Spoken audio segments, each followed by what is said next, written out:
I'm Claire, and I had a straightforward and contented childhood. That's what I recall, anyhow. My parents' solid jobs at the nearby plant provided us with a home over our heads and food on the table. However, life has a tendency of surprising you with unexpected turns. My parents lost their jobs in a crushing blow when the factory filed for bankruptcy when I was just 6 years old. They set me down in our tiny living room that night, and I still recall it. Mom tried to cover her tears with a fake grin, but her eyes were crimson. I learned to identify Dad's uneasy behavior of constantly fiddling with his wedding band. "Claire, dear," Mom said, her voice a little shaky, "we have something important to share with you. We have been presented with a business opportunity in a different state by your father's old acquaintance." Dad went on, trying to seem upbeat. "It's a fresh start for all of us." It wasn't until they clarified that I would be staying with Grandma until they resolved the situation that I realized what was going on. They assured them that it would only last till they were able to settle into the new location. The next day, I was in Grandma's warm home, where the aroma of freshly made cookies filled the air, and her antique ceiling fan whirred softly. Nothing could make up for the gap created by my parents' absence, despite her best efforts to ease the adjustment. Initially, they made calls every few days, then once a week, and finally whenever they had free time. The pattern was the same for every call. They would update me on their expanding company, make plans to come visit soon, and reassure me that they were making every effort to build a better future for us all. The pattern of life with Grandma became comfortable. She always made sure I felt loved and was nice and patient. However, I couldn't get rid of the sense of being left behind, particularly when parents of other children would up at school functions with cameras and beaming grins. Then everything changed once more 4 years later. They unexpectedly arrived at Grandma's house when I was 10 years old. To add another kid to Grandma's care, rather than to take me home, as I had anticipated.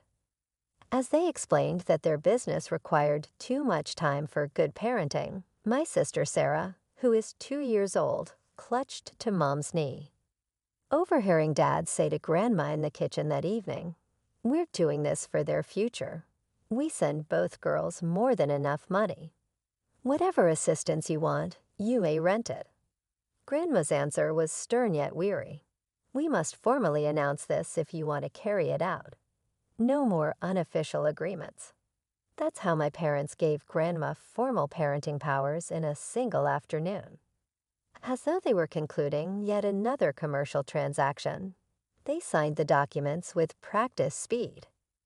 Mrs. Peterson, a kind woman in her 50s with decades of expertise in childcare, was the first nanny Grandma recruited. Her duration was precisely 2 days. When I went for school, Sarah would cry. Her little cheeks flushed as she frantically sought for me. Mrs. Peterson remarked, "I'm so sorry," as she gathered her belongings following yet another unsuccessful effort. In all my years, I've never seen such separation anxiety. Over the following few months, Grandma tried 5 different nannies. All of them departed dejected, and all of them came highly recommended. To escape being abandoned with a stranger, Sarah would hide beneath furniture, kick and scream, or fling herself to the ground. No, what? CLA, CLA became her catchphrase for the day. I recall our third nanny, Miss Rodriguez, attempting to read Sarah a tale one morning. After giving the book a quick glance, my sister hurled it across the room and rushed up to me, putting her tiny arms around my knees. With tears in her eyes, she said, "CLA stay." I began to assume greater responsibilities at that point. Even though I was only 11, I was able to manage Sarah's nighttime routine, make modest meals, and change diapers. Money wasn't a problem initially. Grandma was able to continue trying with different nannies, and yet have sufficient left over for our needs thanks to the generous monthly payments from Mom and Dad. We received nice food, new clothing, and even a few extras.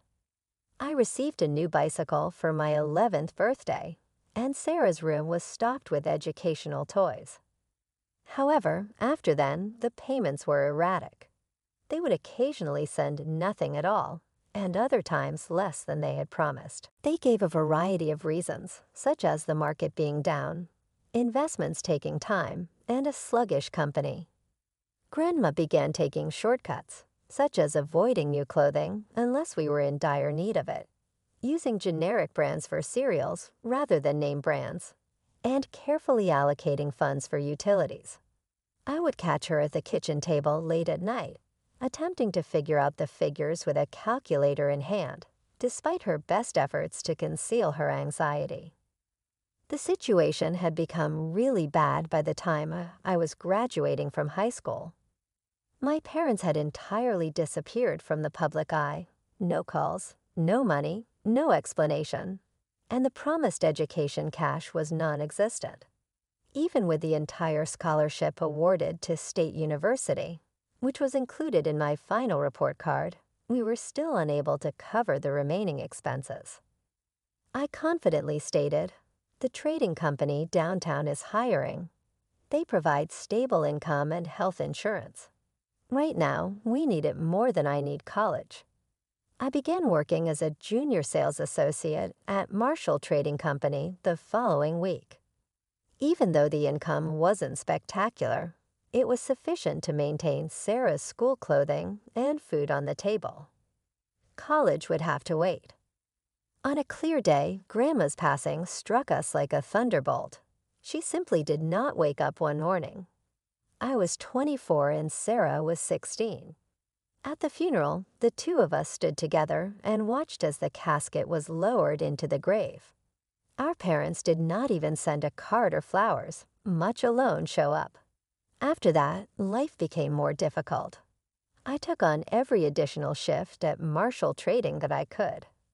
I worked the weekends. I volunteered on holiday pay.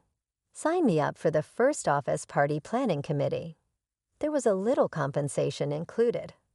I referred to each additional money as Sarah's future fund. Jenny, a coworker, would persistently try to arrange dates or take me out to clubs. During lunch breaks, she would sit on the edge of my desk and remark, "Claire, you're wasting your youth. That cute guy from accounting asked about you again."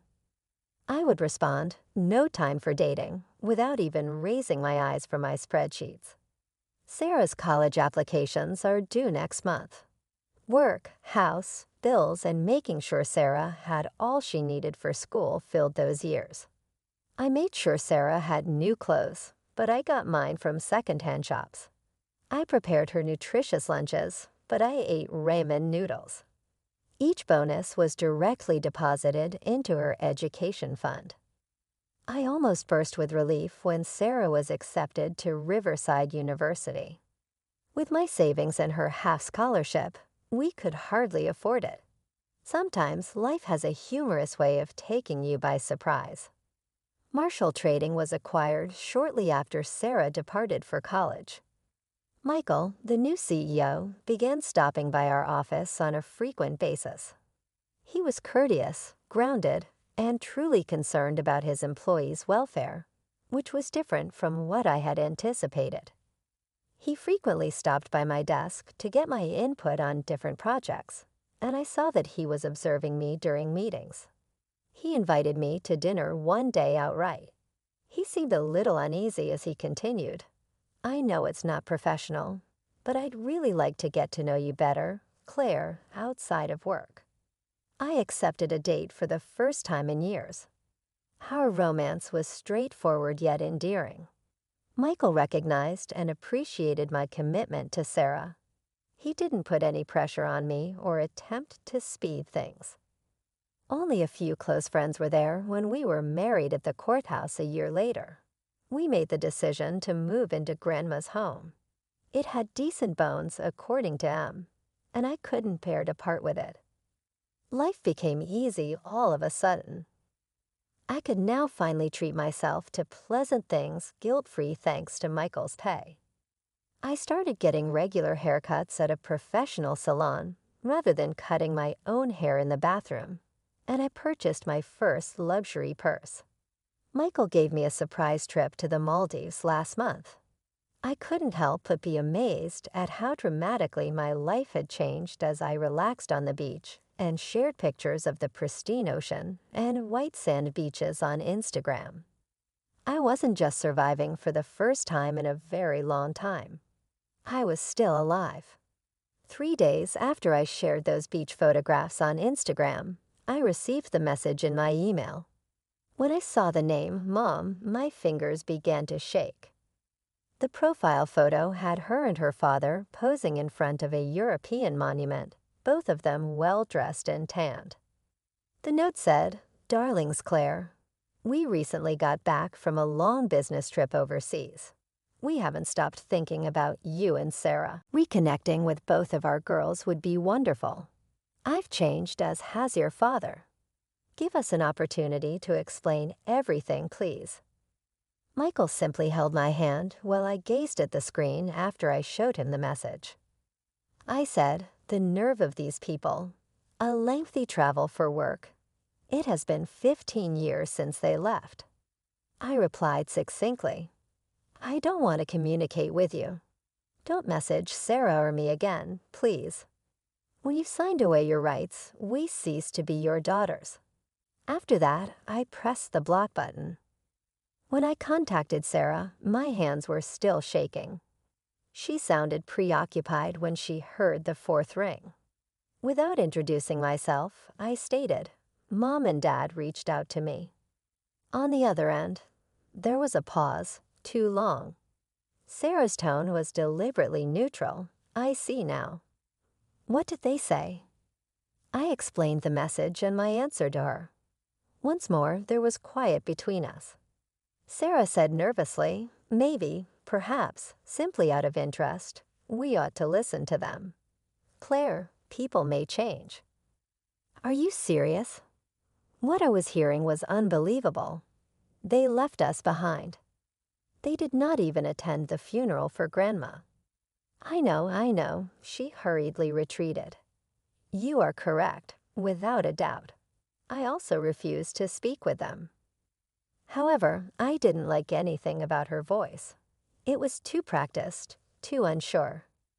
Things between us altered after that talk. Sarah's phone calls become fewer and shorter. She always had an explanation for her absences during breaks, such as arrangements with friends, a summer internship, or too much studying. I often said, "I can come visit you." She would say, "Oh, this weekend isn't good. I need to finish a big job, perhaps next month." However, next month never materialized. The calls eventually ceased completely. When I attempted to contact her, she would only reply with short texts like "super busy," "caught up with finals," and "talk soon." I found myself checking her Instagram daily. Her profile was sparse, just a few generic photos of coffee cups, library books, and the occasional selfie. No location tags, no friend tags, nothing that gave away anything about her actual life. Sarah's graduation came and went without an invitation. I only found out about it through a generic post on her Instagram, finally done. No photos, no details, nothing. I spent that entire day staring at my phone, hoping she might at least send me a picture or call to share her excitement. But there was only silence. A month later, she was back in town. She didn't come to visit. Instead, I got a text. "Hey, just letting you know I'm back. Got an apartment on the east side, starting my new job next week." "That's great," I replied, my heart racing with hope for reconnection. "Want to grab coffee, catch up? I've really missed you." Super busy with the move. Maybe later. Later never came. Weeks turned into months, and Sarah remained as elusive as ever. I'd find myself idling at traffic lights, staring at young women walking down the street, hoping to catch a glimpse of my sister. Then came the morning that changed everything. Michael was scrolling through his Facebook feed during breakfast, coffee in hand, when he suddenly went very still. I noticed the change in his expression immediately. The way his jaw tightened, how his eyes narrowed slightly. "Claire," he said carefully, his voice measured in a way that made my stomach twist. "I need to show you something." He handed me his phone. On the screen was a wedding invitation from his college friend James Anderson. Below it was a photo that made. My coffee cup slipped from my fingers and shattered on the floor, sending hot liquid and ceramic shards across our kitchen tiles. There was Sarah in a designer dress that probably cost more than my monthly salary, diamond earrings sparkling, her arm wrapped around James. Her smile was radiant, confident, a smile I hadn't seen in years. The caption read, "She said yes. Wedding in 3 weeks." "I don't understand," I stammered, my voice barely a whisper. She never mentioned. She never even told me she was dating anyone. We immediately went to Sarah's Instagram page, the one I'd been following religiously for years. Nothing. Not a hint of engagement or James or anything. Just the same sparse feed of coffee cups and vague quotes about success. However, she was once again visible on James' profile. Several pictures of them together in upscale dining establishments, vacation destinations, and family get-togethers. With their impeccable attire and constant attendance at upscale events or exotic locales, they appeared to be the ideal pair. Then I noticed it. Another account's tag is Sarah Anderson Official. I clicked the link with trembling hands. It opened to my parents and an entirely new Instagram profile, vibrant and colorful. There they were, champagne glasses in hand, standing on either side of Sarah in a posh bridal shop. "Wedding planning with Mom and Dad," the caption said. I feel so fortunate to have such wonderful parents who are helping to make my ideal wedding a reality. Organizing a wedding. The best parents in the world. They were shown together in several pictures from Sarah's first year at college, including Christmas festivities, birthday parties, and lavish trips. All kept out of my sight. While I stayed at home looking at a phony Instagram account, thinking my sister was too busy to contact. They had shared every milestone and enjoyed every holiday together. I was especially drawn to a post that showed Sarah standing between our parents at what appeared to be a fancy restaurant, all three of them grinning at the camera.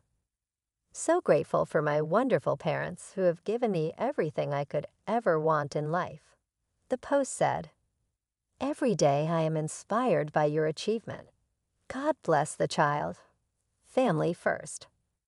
I dialed Sarah's phone, my fingers shaking. Each tone on the phone felt like it went on forever.